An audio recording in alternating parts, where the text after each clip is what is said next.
Mother's Day mga wowers. Gusto ko mga dungog dirig. Amen nga side mga wowers. Amen. Diri sa tunga. Amen. Og ari sa tunga. Aw ari sa kilid. Amen. Og akong gihangyo ang mga jump teens sa ato ang presentation. So while nag-prepare mga mama, halina jump teens. Og nangaimig pasensya nga dugay sila na uli gabi kay nag-practice para sa among presentation. Happy na to alas 11. Og karon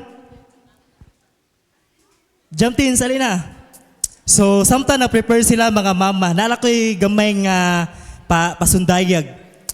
Ang mga anak sa dihang muabot na sabay, muana day na nga, ma, nakay ganang sudan dira, ma, nakaluto na kag sudan, nakaluto na kag kanon, ma, muadto na ko eskwelahan, ma, muadto na ko, mulaag sa ako, ma, mga ikog pliti, ma, kanang mangayo ko og abound, ma, palihog ko hugas sa akong baunanan kay padung ako duty. Ma, kay na ako mga classmate, ma, palihog ko plansya sa akong salina. Ma, alingog ko kayo sa dunggano. Sige lang ko, ma.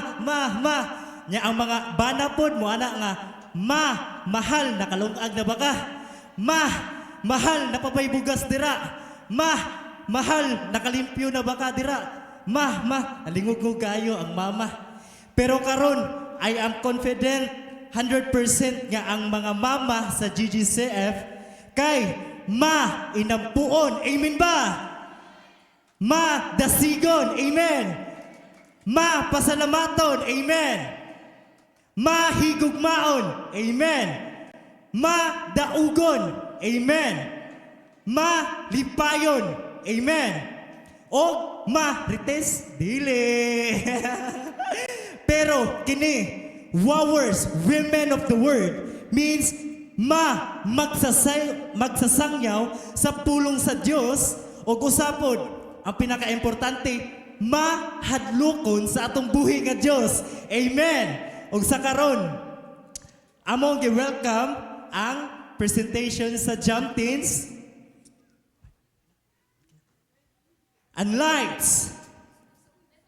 Wala pa day? Okay.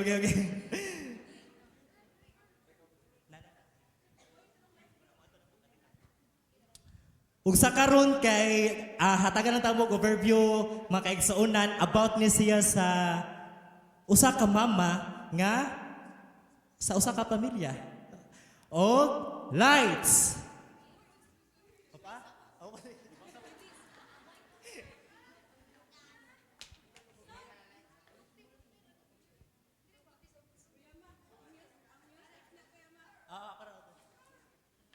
Lights, camera, action! Every morning, before the family starts their day, there is a mother quietly preparing everything with love. While everyone is still resting, she is already praying, working, and thinking about her family first before herself. Ugusahay dili nato makita iyang kakapoy, but her strength continues because of her faith in God. A Christian mother is not perfect, but she continues to love, forgive, and guide her family with a faithful heart. And today, we will talk about the beauty, sacrifices, and the importance of a mother who lives with faith and love.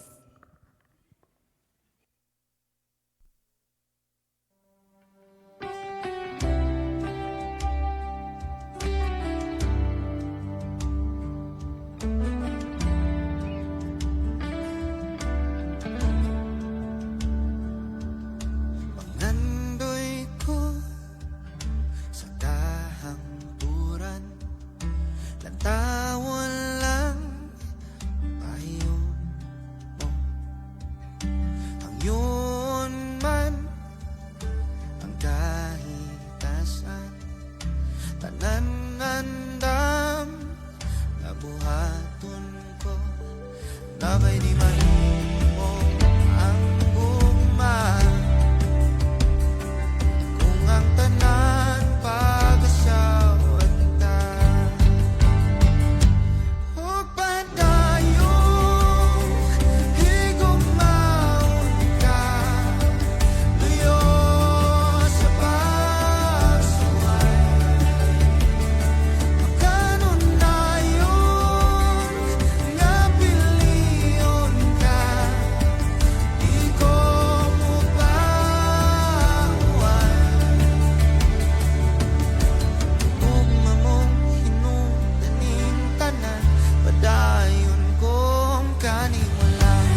5 hangtod sa 31. Kusog o kaligdong maoy iyang bisti, og siya mo katawa sa panahon nga umaabot. Siya nagbukas sa iyang baba uban ang kaalam, ug ang pagtudlo sa pagkamaayo anaa sa iyang dila. Siya nagtan-aw pag-ayos sa mga pamaagi sa iyang panimalay, ug dili mukaon sa pan sa pagkatapulan. Ang iyang mga anak mo barog, o magtawag kaniya nga bulahan. Ang iyang bana usab ug siya magdayig kaniya. Daghang mga babayi nga nagbuhat sa labing maayo, apan ikaw milabaw kanilang tanan.